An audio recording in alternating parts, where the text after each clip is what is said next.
Welcome to Mental Break It Down, a podcast for therapists and the therapy curious, where we dig into all things mental health and mental health adjacent. We're so happy you're here. Let's jump in. Well, hello, everyone. Welcome to Mental Break It Down. I'm Sonia. I'm Sam. And I'm Andre. Welcome. Today we have Andre St.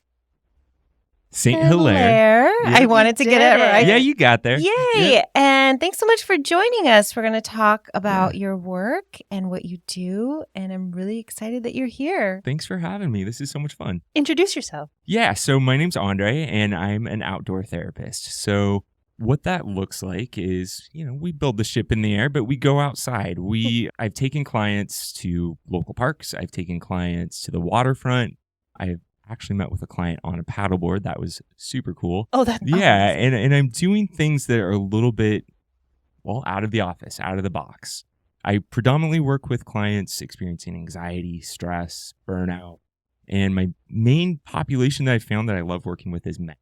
So it's been super fun. I've started my practice this summer, and my focus is really expanding as I get deeper into it. But I find that the work I love doing is going out in nature, being in the moment, and taking clients who might be therapy resistant into a space where, hey, we're talking, we're moving, we're experiencing, and let's make this whole experience of therapy a little more real, a little bit more comfortable, a little less, I'm in an office and there's fluorescence on. Right. Yeah. That's usually what we're all used to. It's the sitting across from somebody for 50 plus minutes and just trying to sometimes white knuckle it, because some people aren't good at just sitting still or sitting in one place for that long. Yeah. I think that one of the things that I found in the clients that I work with is most of them are busy, active people by nature, right? It's not people that aren't going outside. It's not people that aren't doing a lot of things. They're people that are super active. Many of them are cyclists. Some of them, I work with one who does some rock climbing. There are clients that do active things. So it's not about, I hesitate, and I'm always very clear to present, I am not an outdoor guide. We're not going white water rafting. We are not, maybe at some point we might get on a bike, but we're not doing the Tour de France over here. The goal is to be in nature, notice the stillness, notice what happens in nature, because so much of what happens in nature applies to real life. Mm. We live in such a beautiful place to do that. I'm curious, so outdoor therapy, was that a conscious decision because of what you really enjoy, or were you seeing the need for it? Sure, that is such a good question. So when I first decided, I was a school counselor for 10 years. And when I first realized I needed to make a change, I kind of thought, and I was on a trip to Joshua Tree, and I actually had that stillness around me where I thought, okay, I'm going to make a change. How do I invent my dream job? Right. And that's kind of where I started. And I thought I invented outdoor therapy for a minute until, so real talk, this isn't You're something this is a genius idea. And everybody's a good idea. I do that too. And then it's this exists. Nobody's doing it but me. That moment when I really thought I had a breakthrough, but you're I am such a genius and I am so special. I invented a new type I invented this modality I just created.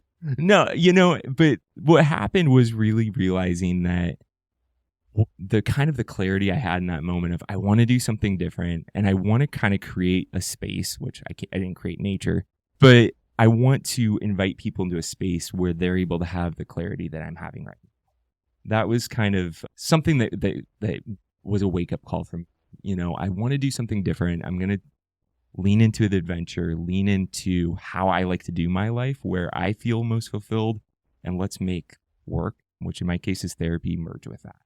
It's kind of like a spinoff of the tale as old as time. Right. I became a therapist because I went through therapy and it was so helpful for me, and I wanted to do it for other people. Yeah, I relate to that. I think sometimes therapy, as we discussed, it can feel really clinical. And so sitting with someone face to face, looking each other in the eyes and speaking, depending what your client is going through, it can be a really pressure-filled experience. So I really love that you do the side by side, really, because when you're walking through nature or you're sitting next to a lake, you're not necessarily face to face. Yeah. And sometimes that breaks the barrier and allows for more vulnerability.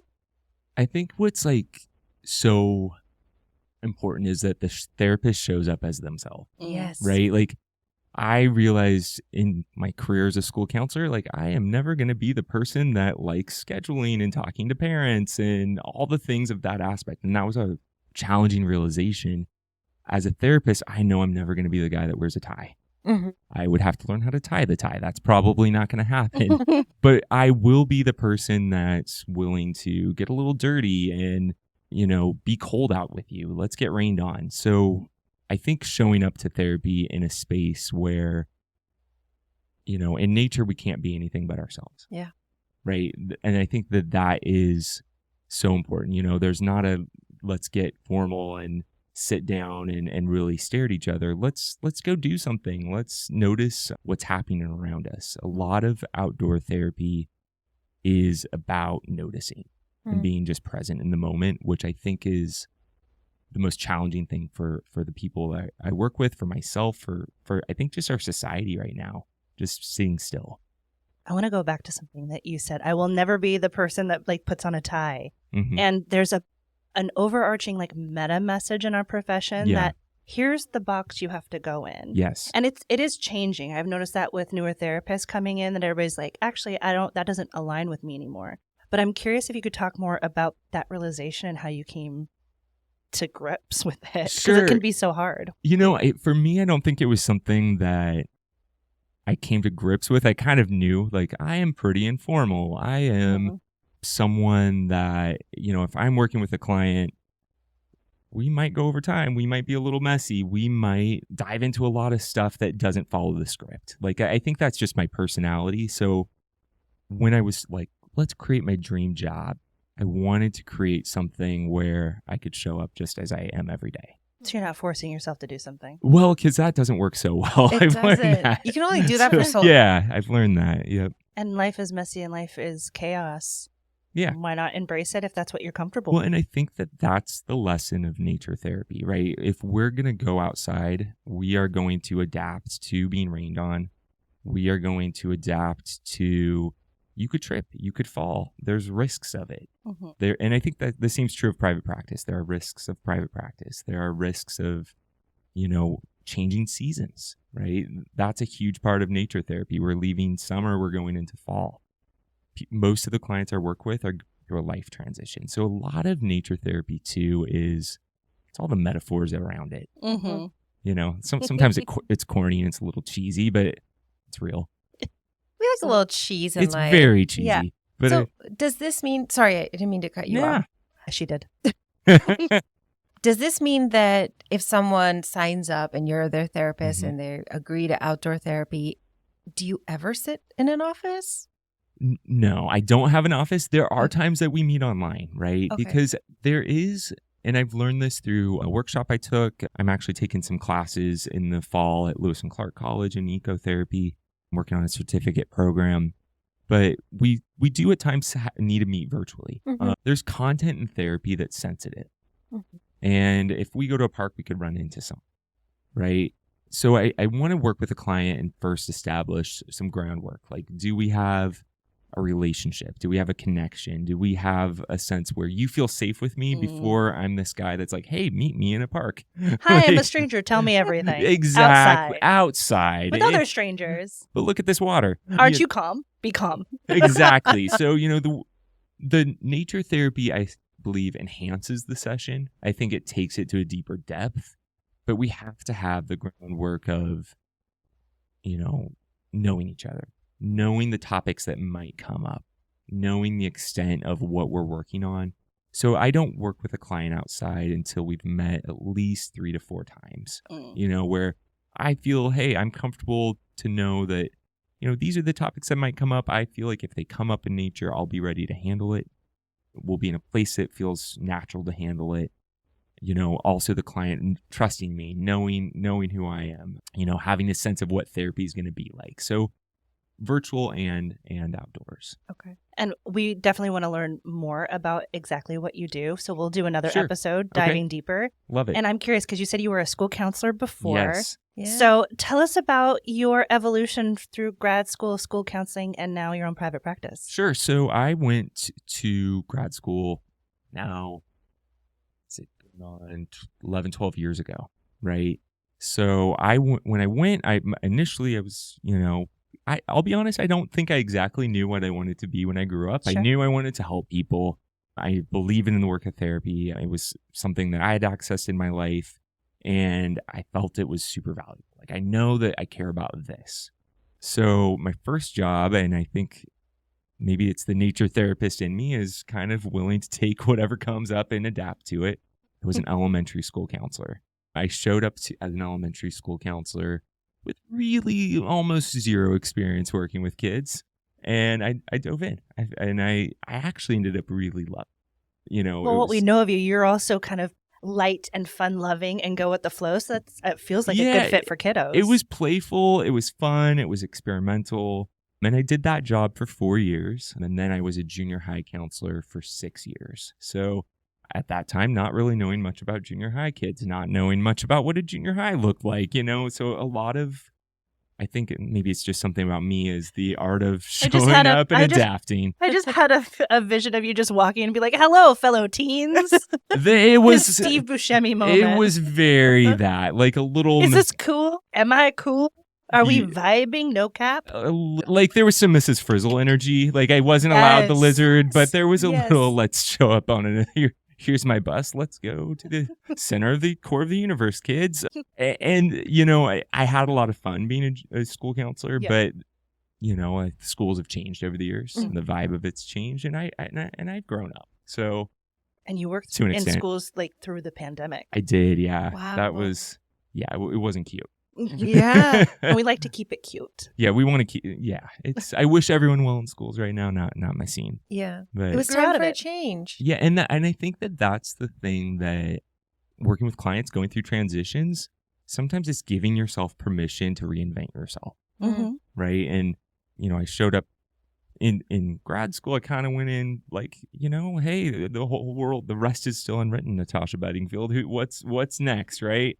We're going to have to choose what's next, not knowing. Yeah. And I think sometimes in life we have to do that. Then as a school counselor, there was a lot of like, here I am just going to jump in the deep end. And I think right now in private practice, it's doing that again, right? Like, here we are. Let's figure it out, and we'll invent it, and we'll create it, and we'll enjoy it, and we'll make it. Let's this time around, let's make it my dream job. I really appreciate your energy, because it's not we'll figure it out in like a controlling way. It's very much like the flow. It's just like, we'll see what happens. Yeah. It'll be fine. And we might have some mistakes that happen along the way, such as too. what? Yeah, probably will. Right, it's almost guaranteed. It's already happened. Yes. How was your grad school experience? So, it was.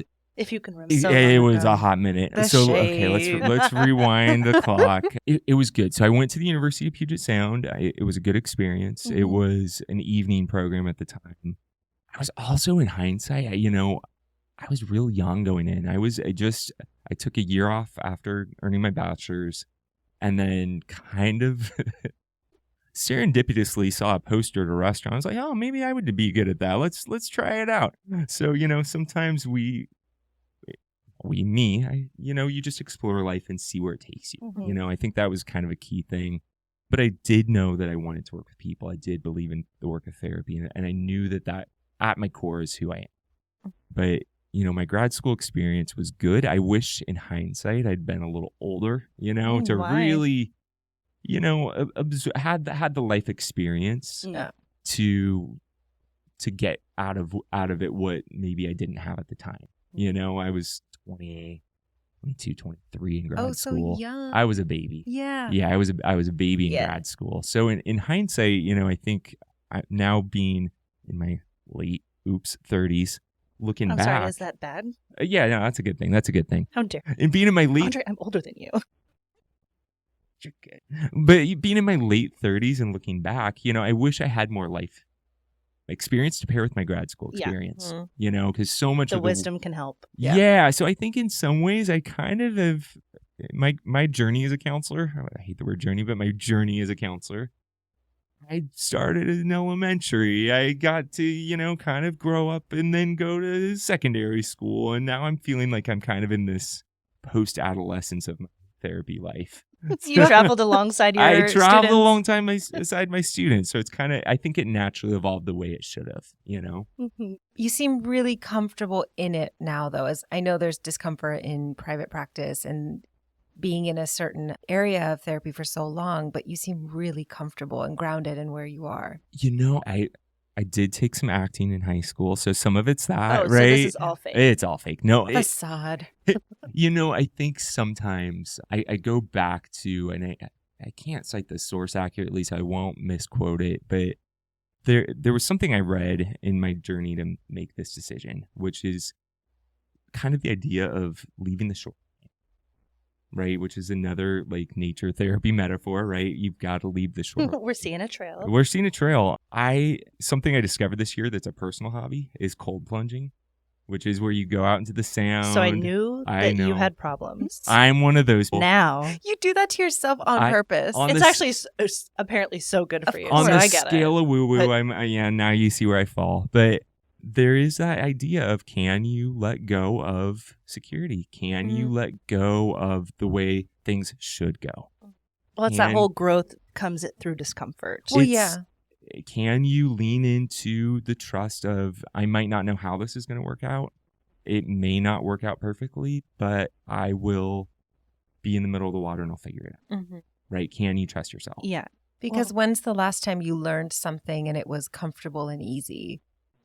And for me, working in the schools are very scripted. Mm-hmm. Schools have a calendar. Schools have, a guaranteed paycheck. Schools have a rhythm, so much structure. They literally teach structure, right? There are 6 periods a day and the bell goes off. With private practice, you're inventing, you're creating, you're responding, you're in that moment where it's not all scripted out for you. So a lot of it is acceptance. What has been the most surprising thing about private practice for you?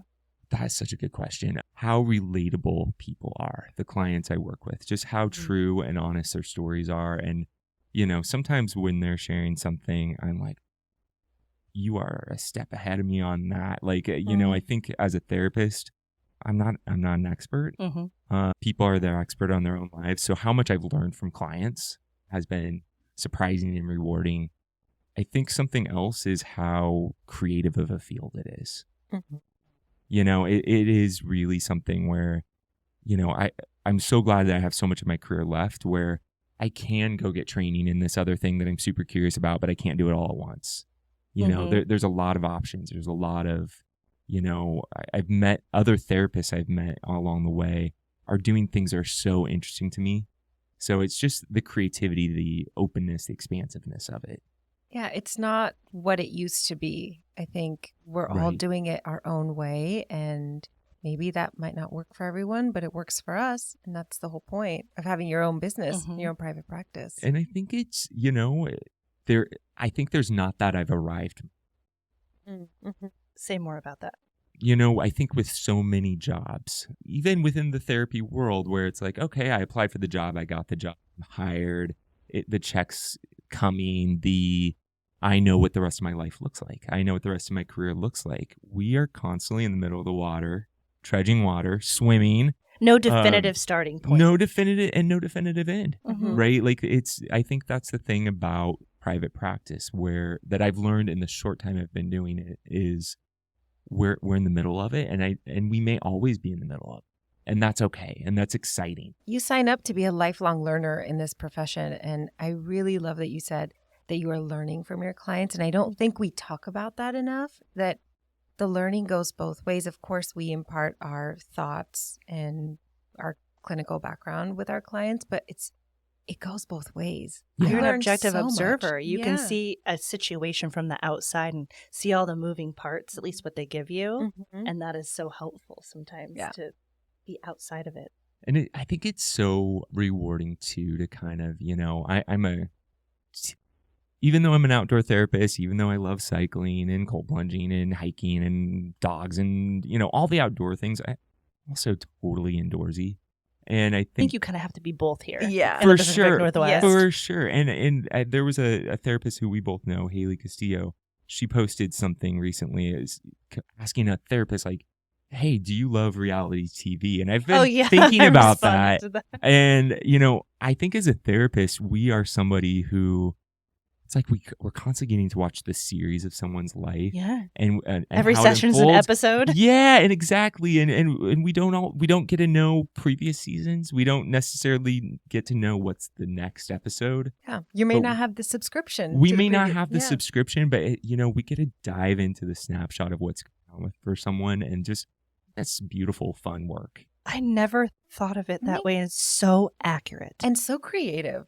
It's literally like, here's, Yeah. we're together. Here's seasons 1 through 3. I have no idea how you got here or where you will go. But, and maybe that's why it feels so unsatisfactory if somebody leaves and you don't know why, or there wasn't a finality to it, because there was no closure. And Yeah. I can't, and that's the thing about, as in therapy, is like I think our task is to find the patterns when we can't binge watch the series, right? It's to find, what is this person's core story? What is this person's narrative? What is coming up for this person that is anchored in their history, that is maybe other characters who we'll never meet, right? We'll never meet the other characters of their life. We don't know what's next for them. How can we kind of help them shape what their future episodes might be like, and find their place in the moment they're in now? I think, and that's the key work. It's funny. It's making me think of, when you are on Netflix and you binge like all 6 seasons of something, and then it's very blatant, like right in your face, the patterns. You're like, this person cannot hold a relationship down. They need to get this together. They keep making the same mistakes. But as you're watching it slowly, it's not so apparent. But we have to keep our eyes out for those types of patterns. And I think that's what's been fun for me with working with clients outdoors, is you don't know what's going to happen. You're introducing a catalyst, right? You're introducing something that you're not in control of as a therapist, right? It's not, there's some modalities that, and this is where I haven't been in grad school for a moment. I can't think of a specific example, but where we're using scripted techniques, or we're using interventions. There's that procedures. are procedure. That's the word. Procedurally based. Yeah. When I take a client outside, you're kind of bringing them into a moment that is, this is just like real life. They don't know the variables that will happen next in their life. So it's working with them in a way to show them their inner adaptability that they might not know they have, showing them their ability to find comfort in uncomfortable situations that they might not know to access. So yeah, I think, nature therapy, even, telehealth, whatever it is, we're seeing a client in a really real life sand lab. I'm so excited you decided to do this for yourself and for your future and for your clients. It sounds so aligned with you too, because therapy is unpredictable. You can't control it. And you've embraced, you're like, I just live in chaos, like good chaos, right? We all. Because you're like I said, your energy is very much just like, it's totally fine and this is fun and let's learn from it. And you're taking just like the unpredictability of even just regular sessions, and you're just plucking it and putting it into a very uncontrollable situation. And you're like, hey, let's just vibe with this and see where it's going. What can we learn from it? I learned, again, that moment when you think you invented something and then you realize it already exists. So I took a branding, not so much branding, but like a therapy marketing workshop. And, I worked with the presenter and they were like, well, what is it you do? And then I think what I landed on, and it's not just necessarily outdoor therapy, although that's core. I believe the work that I'm interested in is experiential therapy, right? Experimental therapy, right?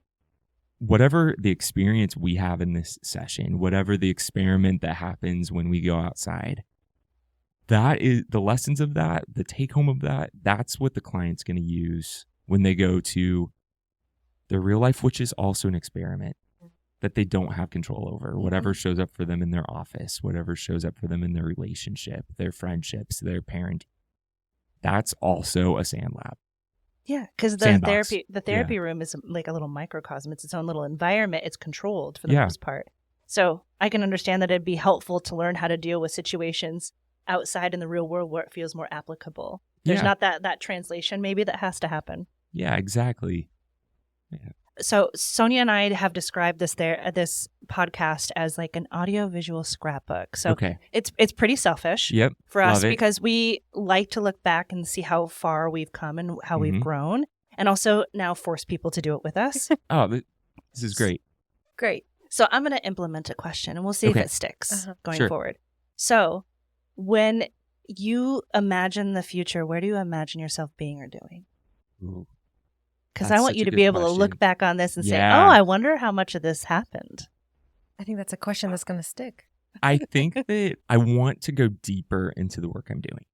Like I'm taking some grad courses at Lewis and Clark in adventure therapy, and I want to take the risk a little bit higher, quite honestly. Right now we're going outside.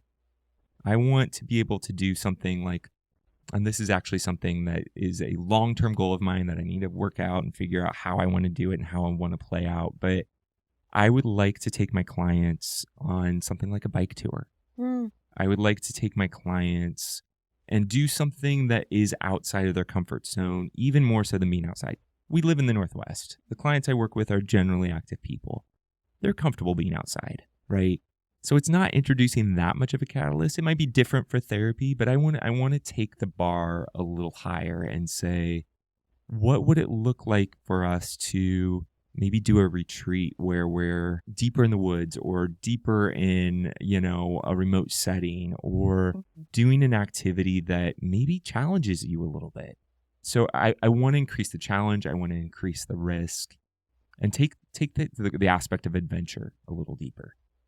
So then that means you have to be comfortable with that as well. Yeah. So not just your clients. Exactly. Yeah. So I think, I'm in my personal life, I'm a cyclist. That's like my number one passion. I've ridden thousands of miles. I've done all sorts of things with that. And I think if I could take bikes into my work with clients, I'm also a big dog guy. I've got a lot of work to do on that, maybe for liability purposes, but I want to take, let's bring a dog into the session. Let's get even more creative, right? Let's take the limits off of therapy. I think I recently connected with another therapist who she does basketball with her clients. And I thought that was super cool. So I just think that I want to take the script away of what therapy should be and work with clients where they're at and in a fun, adventurous way that I think really moves maybe the stigma of therapy, moves the discomfort of therapy, particularly because I'm at this point mostly working with men, and I think that there are a lot of barriers for men to do therapy. So I want to introduce that element of fun and creativity that might make therapy more like, hey, actually, you know what? That's not such a no-go for me. This looks like more training, more learning, more growth in you as a person and as a therapist in the future. Yeah. I think another aspect I want to work on is my own knowledge around the mind-body connection and nervous system. So many the clients I work with, so many of just as I'm networking with other therapists, I'm learning that, it's a physical experience. It's a felt experience.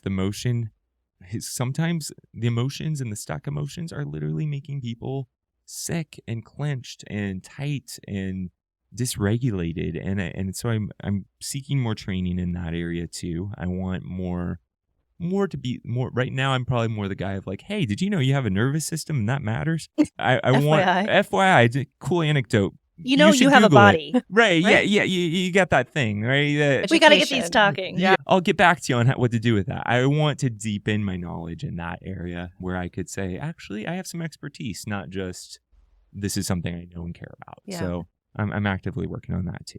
What about the structure and the future of your private practice? You going to stay solo? Oh, that is such a good question. I, at some point, would love to, I'm getting supervision right now. I'm loving the process. I would love to supervise and mentor others.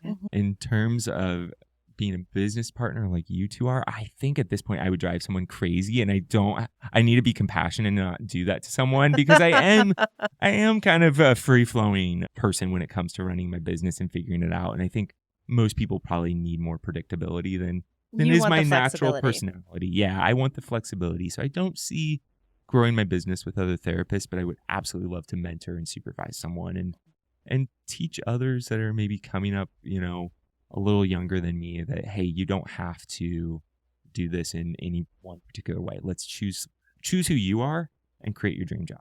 Yeah. So needed in our profession, I think, is also it's a great way to give back to our profession Yeah. is to just supervise the next generation. And it's part of our ethics. Yeah. So, see me in 5 years. Hopefully that's coming up, right? Yeah. We'll have some little mini Andre out in the woods. I love that. Choosing some risk. So, Andre, if someone out there listening, Mhm. watching is thinking of returning to private practice or starting their private practice, maybe Or going to school. What piece of advice would you give? Good question. He's gassing us up on the questions. Yeah. Good question. That is a good question. I went to a friend's workshop recently, and they had a quote that I'm going to butcher, so I'm just going to acknowledge that, not attribute it to anyone. It's not butchering, it's paraphrasing. It's paraphrasing, yeah. But it kind of got at the idea of life begins at the end of your comfort zone, Mm-hmm. right? So if you're waiting for it to feel comfortable, if you're waiting for it to be easy, if you're waiting for it to be financially like all laid out, if you're waiting for the clients to be in a row for you, don't wait. You just got to go in. You're going to make it happen. You're going to wait, right? Yeah. It's going to be uncomfortable. You're going to be at the edge of your comfort zone. Embrace that. That's where that, and I think that's where I am right now, right? Yeah, we're in that spot. Yeah. We are at the edge of our comfort zone. That's what where our clients are too.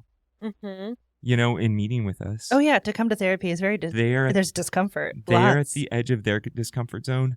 I hope, there were times where in my previous career I thought I was comfortable when I was actually bored. There were times when it's better the beast you know, right? Exactly, where I thought I was comfortable when I was actually stuck. Mm-hmm. So embrace the discomfort, jump in, and you will.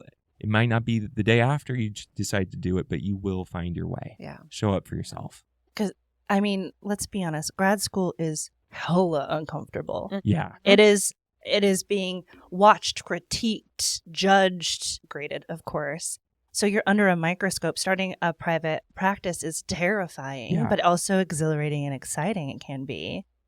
All of this is discomfort, but in the best possible way, at least for me. And I did my grad school so long ago that, I think I went into it not knowing what it could look like. Mm-hmm. Because it was just an extension of undergrad? Exactly. Yeah. I had worked a year in between undergrad and going to my grad program, and there was, I think it was such a small gap of time, and I was so young that, everything was an unknown. Mm-hmm. Right? Your entire life. Exactly. So in some ways, I'm kind of returning to that moment. I was in a career that was more established and more predictable. So I think, I'm returning again to the unknown, but it feels exciting. Yeah, and there's so much possibility, right? You try something, you're like, that doesn't feel good for me. You just don't do it anymore. You stop, and that's perfectly fine. Quit. Great. Yeah. It's not your bag. And you can make it, you're like, turns out I don't feel comfortable doing one-on-one work all the time. You can do so many other things with your license. It's a constant reinventing. Mm-hmm. That's where the fun is, though. Yeah. Because this can look like anything you want it to. I didn't know when I went into starting my private practice. I don't think, to be honest, I don't know that, I'd heard the word niche, right? But I didn't know, you really need to define, you cannot be the therapist for everyone. Mm-hmm. You cannot be the therapist of all topics. I've tried. You two know that. Yes. I've tried. But I think that there's an aspect where you as a therapist have to bring yourself to the therapy. Yes. And I think in so much of grad school, we're taught, all the risks of that. All the, it's not about self-disclosure. Your identity has to be separate from the process. What was it? Tabula rasa? Blank slate? Exactly. Yeah, And I think we're in an era where you have to find who you are and show up as that person. And the clients that need that is your niche, is being yourself in therapy. And they will find you. They will find you. Who you are holds so much value in the therapeutic process for clients. And I don't know about you, Andre, but our grad program, it was very much, you should be able to help anybody and everybody that walks through the door. Which feels actually really misaligned. It is. Well, for me, it feels very misaligned. I think there are therapists out there that are generalists, but for me, it doesn't work for me. It feels overwhelming, I think. Yeah. You And know? you, and I'm going to say you, but I mean me, that when somebody comes and says, here's my issue, even though I'm like, that's not really my niche, but I could help. Yeah. There's always that, it's not an ick feeling, but it feels unbalanced because it's not your bag. And you're not going to show up and be as helpful as you possibly could if it was somebody in your niche. Mm-hmm. So there's a power in going, you know what? I actually am not the best fit for this, but I know people who might be. Right. And so referring out. And then when you keep the people that are really aligned with you, it's in your bones. And I think it's not a struggle. That's what's been really fun for me to see is who are the people that are my people. Yeah. Right? It's been the community. so fun, right? To work, not everybody. Outdoor therapy is not right for everyone. Yeah. Right?